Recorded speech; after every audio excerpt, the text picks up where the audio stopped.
All right. Good morning, everybody. This is the All About Nothing podcast, kind of daily show for a Tuesday morning, right? Yeah. God bless America. It's 2 years, Tuesday. I'm Barrett Gruber, host of the All About Nothing podcast with Zach King. You can find us on social media. I am at Barrett Gruber. This is Bill Kimmler, host of Black, White, and Blue in the South with Dr. Jamil Brooks.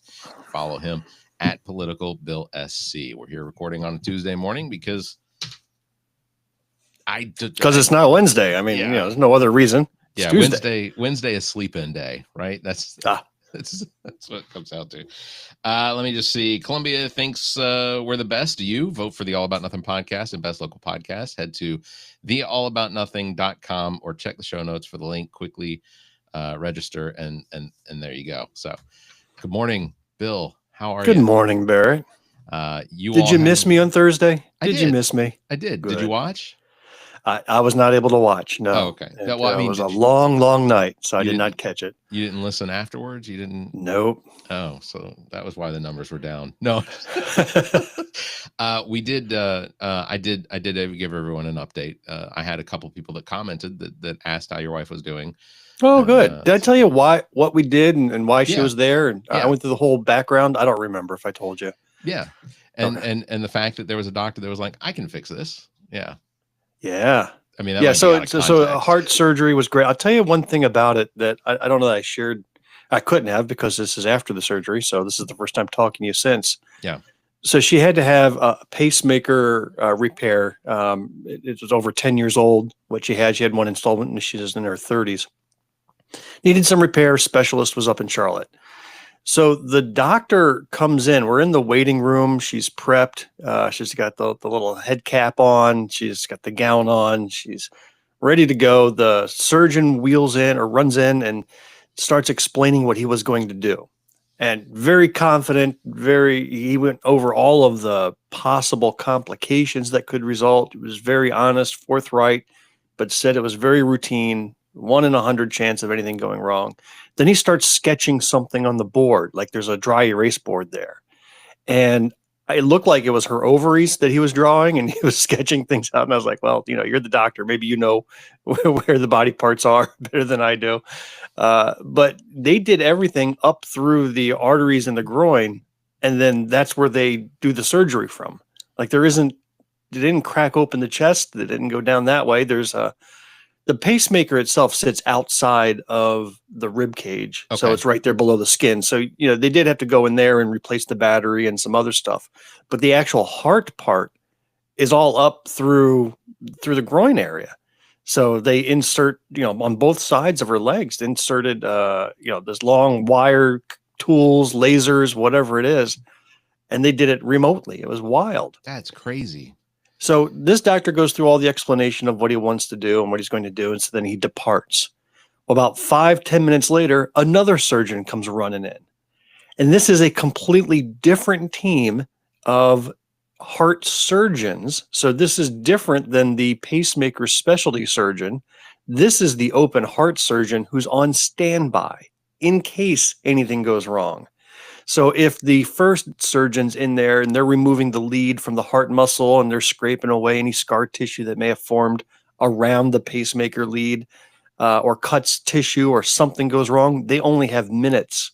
So then this other crew would be scrubbed, ready to go, come in, crack the rib cage open and get to heart repair like it was, bypass surgery or something like that.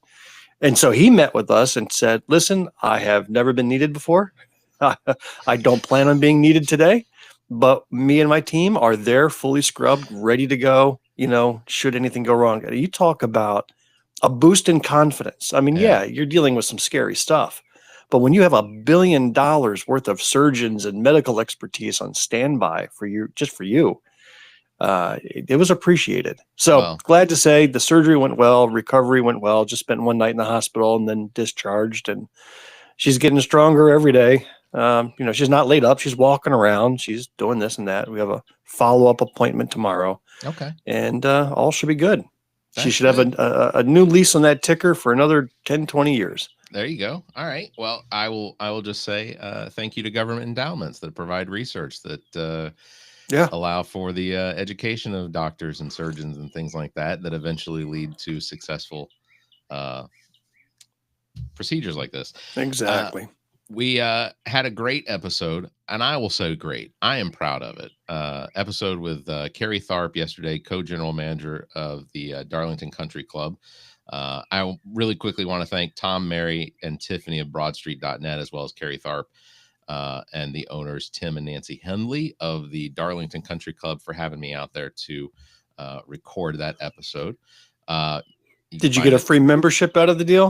I didn't get a free membership, get an Ah, offer of free visits. So I don't know if that's the same. If I walk in and people are like, "Hey, Barrett's here," I feel like I'm a member, right? okay. Does it come with a That's no, jacket? you're not a It's not member. the same. No. Oh, okay, sorry. Black, White, and Blue in the South podcast episode came out last week. Trey Ward was fantastic. He is really He, neat guy. the story of his and I'm gonna probably put this out of context, but the disgust of seeing the placard on that monument, and the fact that he was just like, I'm gonna take it down, and and then leaving it with The the museum. AFW, yeah, the museum, just leaving the placard. Incredible story, incredible guy. So just a quick context here in Greenwood, South Carolina, we had a war monument for World War I and II veterans where the names of fallen soldiers from the area were inscribed, segregated. Yeah, So they literally had a whole bunch of names, and then below it, it said colored, and then the African American soldiers who gave their lives in the two world wars.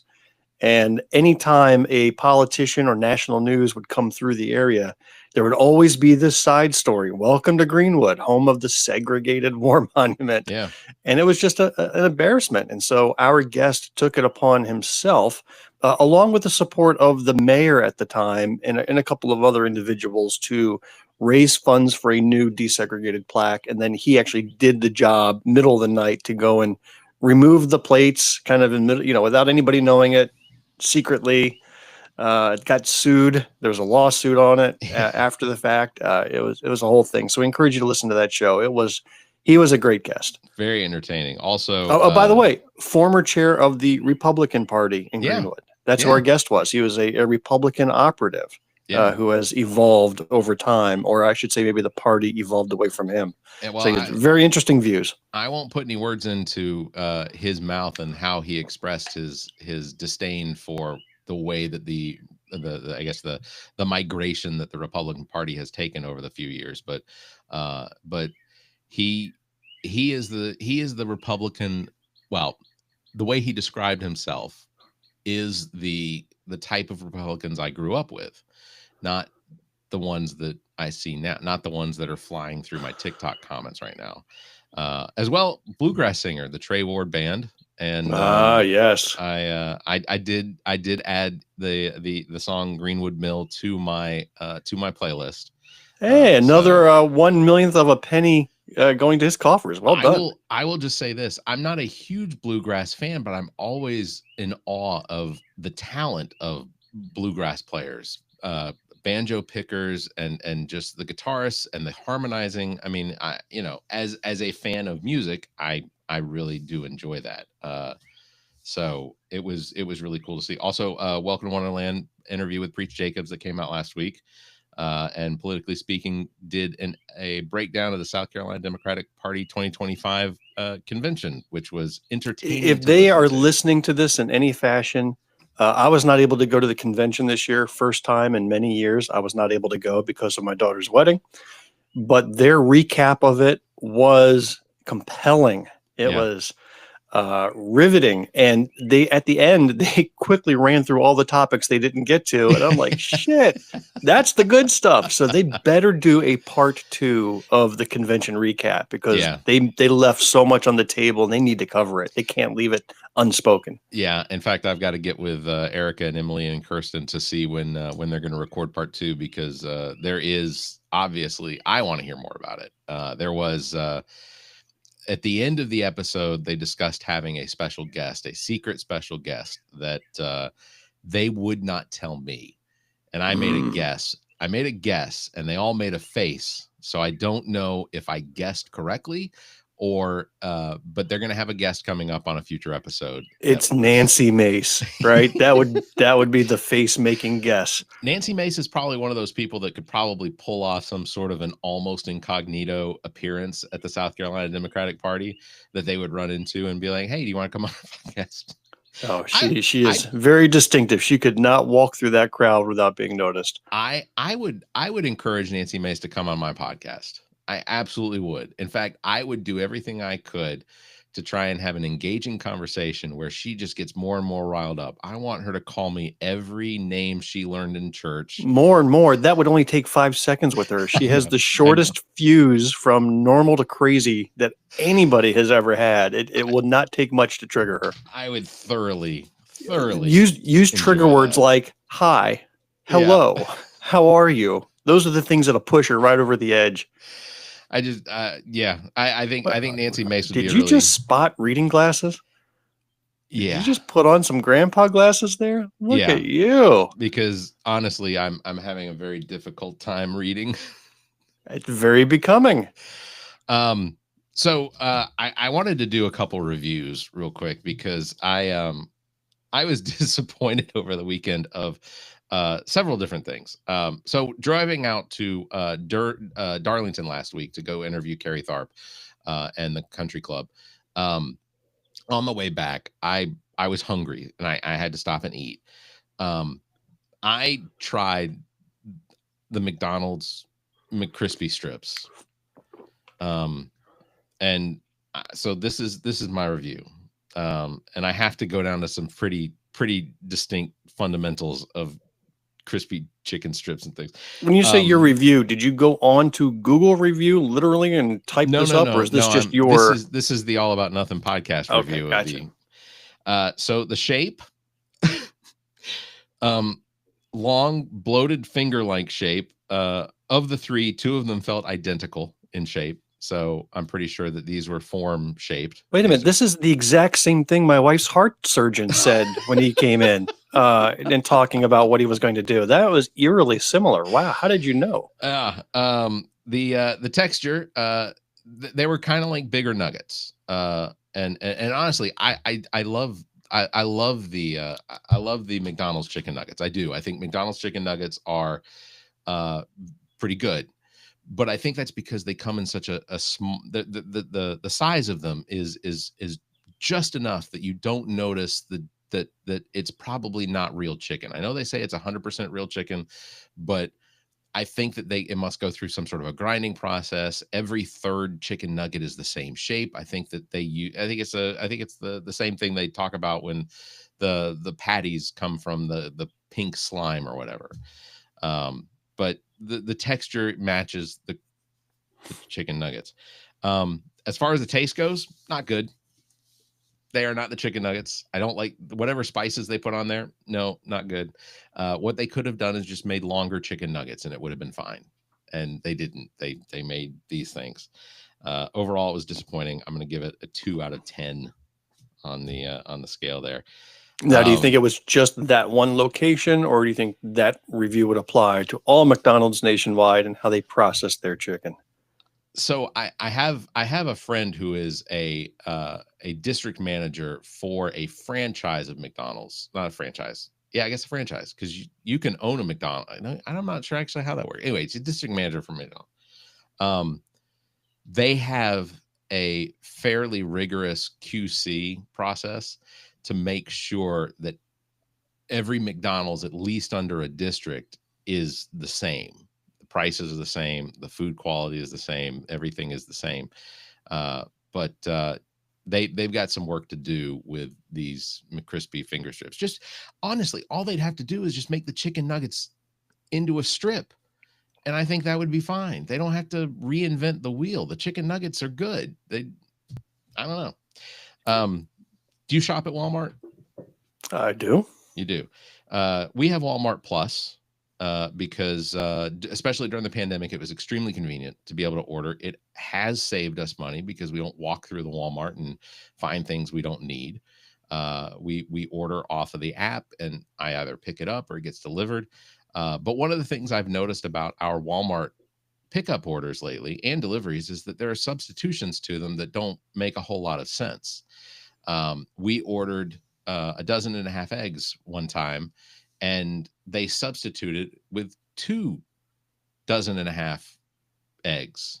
So literally, it was a 1 dozen and a half pack, two 1.5 dozen packs that were, I guess, taped together was what they were going to substitute it with. I have learned that if I just in those substitutions, if I just go into the store, the likelihood is I will find the items that they are trying to substitute for. So like this weekend, my daughters and wife needed some feminine products. I canceled that substitution that they substituted with because they substituted it with a name brand, which was 4 times the cost of what they normally get. Went into the store, walked right up to the aisle, found exactly what we had ordered what we'd put on our order that had been substituted. And I think, and I'm not a conspiracy theorist normally, but I think that they're doing this on purpose. I think that on some of the items that you would normally potentially just go, yeah, well, I need it. So if they're substituting it, then I need it. I'm curious, when you're sitting down and you're thinking about today's show, and LA is on fire, and the federal government has sent troops in to invade a state and dismiss their sovereignty, and you come out of the gate swinging with chicken nuggets and Walmart orders. I'm impressed. I am a people pleaser. I was going to keep going until you slammed in there. I feel like this show has been substituted with something. Okay. Yeah, I was discussing some of that earlier when I was live on TikTok getting set up, and I am dumbfounded, and not to take away from this, but I am dumbfounded by the number of people that still will watch the news or will watch TikToks or Instagram lives and see exactly what's going on.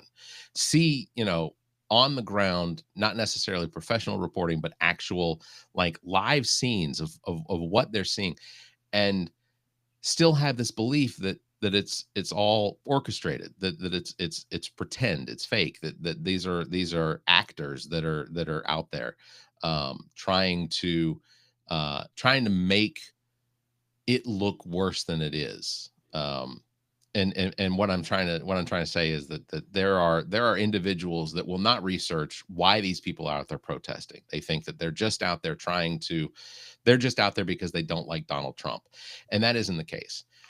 ICE is legitimately kidnapping people. There is no due process. There is no investigation into anyone. There was a story late last night about a woman, her child, and her mother that were taken into custody and detained by ICE merely because they were speaking Spanish.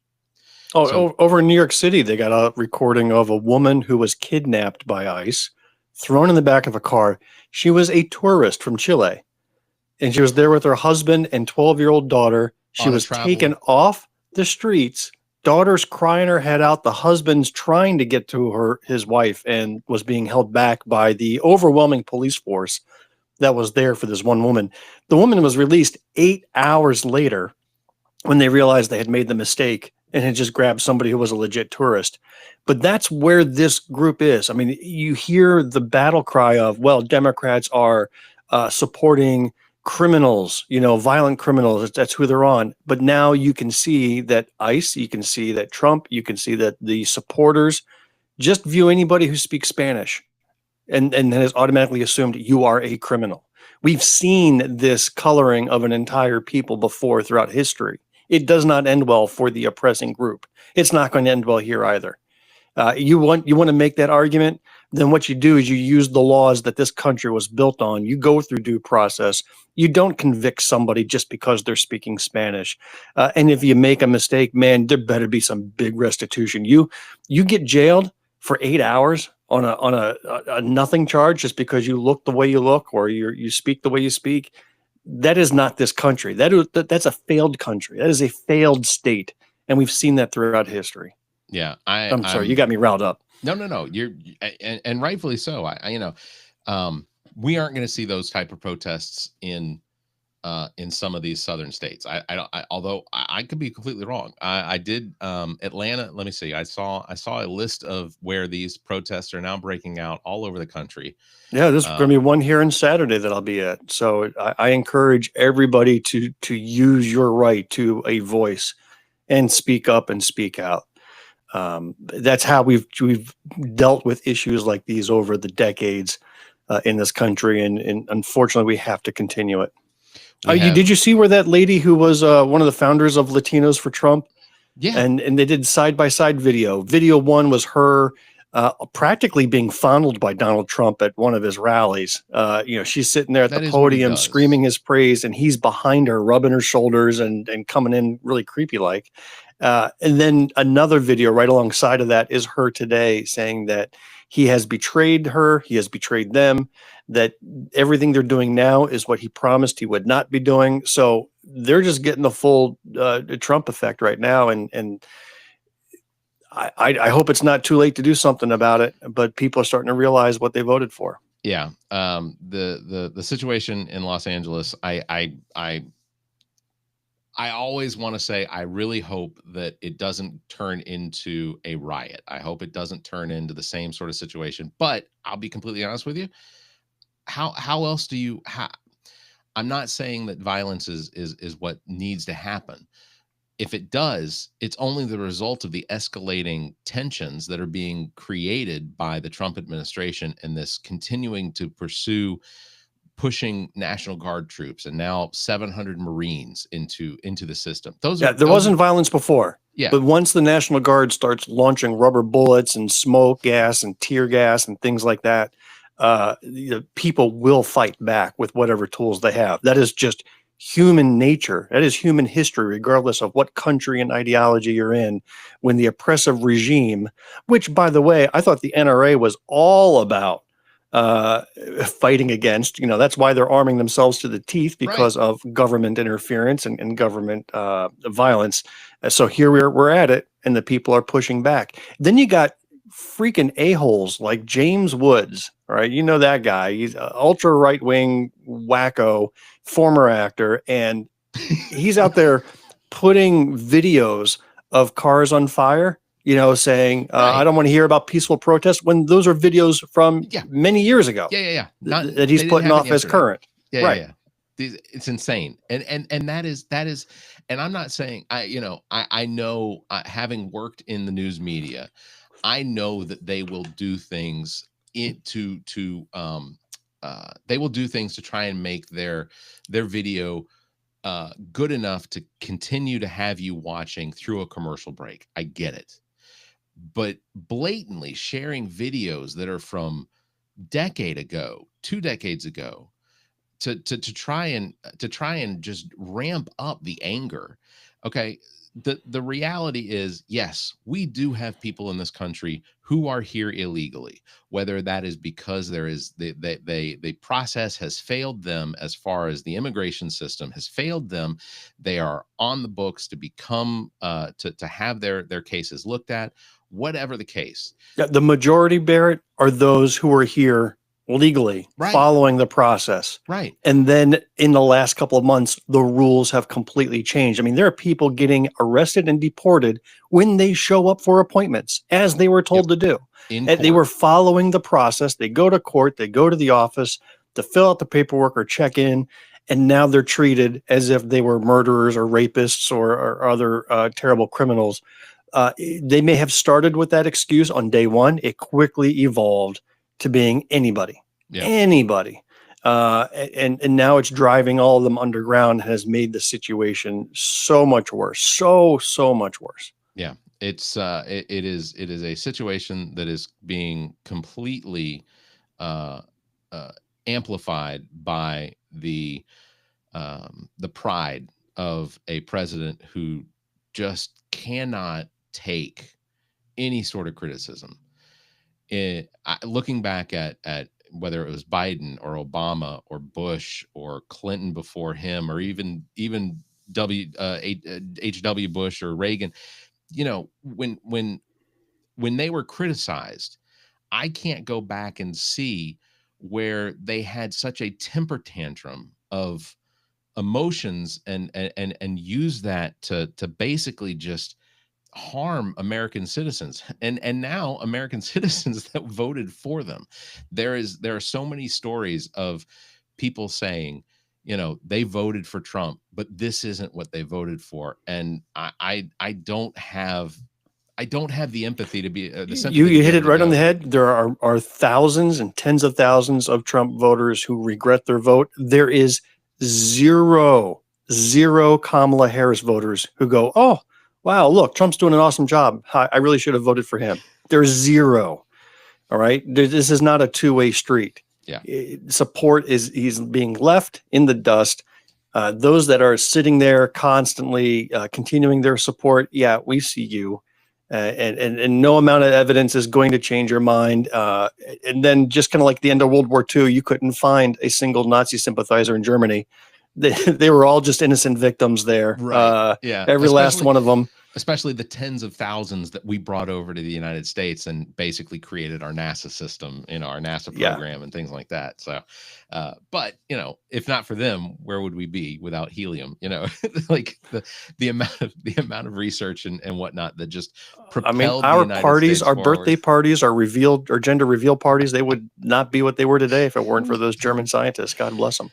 Well, I know that we're going to be able to. We're probably going to talk more about this as we go through the next few weeks, because I think that we have reached the precipice of tolerance when it comes to what it is that the Trump administration is doing. Because I absolutely believe that this is just the beginning. I don't think we're going to see this slow down. I think that we're going to continue to see these protests across the country. I think they're going to gain in numbers. They're going to gain in strength, and I suspect that this is the BLM movement that Donald Trump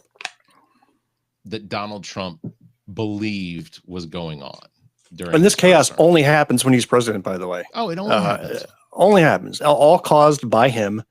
And if you want peace in the streets and if you want quiet throughout the nation, aside from any championship wins, I mean, that's, all bets are off when your team wins the championship. The city goes down in flames. That's supposed to happen. But outside of that, you don't see this type of stuff outside of Trump being president. Well, and outside of Philadelphia, you don't see championships have I'm sorry. Shall I pull up pictures of Charlotte? Shall I pull up pictures of Detroit? I mean, come on. This is a thing that happens. Dude, I'll do. You know what? I'll take a step. I'll take a step ahead. I will do what I tell people to do when they tell me to show them the facts. I'll go pull those up. I'm sure you're right though. Yeah. Sure, I mean, Philadelphia greases polls. That's unique to Philadelphia. So that's unique. Yeah, you have to grease poles. When people go climbing up onto street lights and lamp poles, you absolutely have to grease the poles. Like, doesn't matter. You could electrify the poles. You could put barbed wire in the poles. Those bastards are going to climb them poles. That's just what they do. It's talent. It's talent. I have not. I have not climbed a rope or a pole since, I don't know, my last year in Boy Scouts. That's a tradition in Philadelphia that goes back to the founding of our country. Those founding fathers climbed the poles. They don't talk about that much, but yeah, they climbed poles to sign declarations of independence. Could you imagine Ben Franklin? Yeah, he was the first. How do you think he was measuring those electricity and lightning and shit? He climbed the pole, flew a kite. Well, on that bombshell, I think we're going to wrap it up. We will pick it back up on Thursday, 2 days after Tuesday. If you're lucky. I'm lucky. Big thanks for tuning in. Don't forget, you can follow me at Barrett Gruber and Bill at Political Bill SC. You can catch us live every Tuesday and Thursday at 5:30 a.m. Eastern. My final thought is, when it comes to Donald Trump's preference in women, just remember his scale starts at groping an inanimate object like a flag, and then all the way up to Melania. So it's anything in between is game for Donald Trump. Just I wanted to make sure that people understood that we recognized where exactly that there is a scale. Also, he's allegedly in the Epstein files. Oh, there's no allegedly. That's a fact. It's been seen. He's in it more than Epstein himself is. That report, what's crazy is that tweet that Elon put out, he took down less than 48 hours later. Like, to what effect? To what point? No. He dropped that taking grenade. It down. I mean, he dropped that grenade, and I know I said we were wrapping it up, but I will just say, I think that what is happening with pushing these troops into Los Angeles, a very blue district in a blue state, or a blue leaning state, I think that this is all designed to be a distraction away from the fact that Elon Musk and he had a severe breakup, and Elon Musk outed him to the world to say that the reason we haven't seen the Epstein files is because Donald Trump is a part of everything that went on. I mean, we already had the video and picture proof that he was with Epstein all the time. He talks about Epstein like he's one of the greatest guys he's ever known in his entire life. You know, that's it. That's it. All right. Till next time, you all stay safe, be kind, and keep your hands to yourself.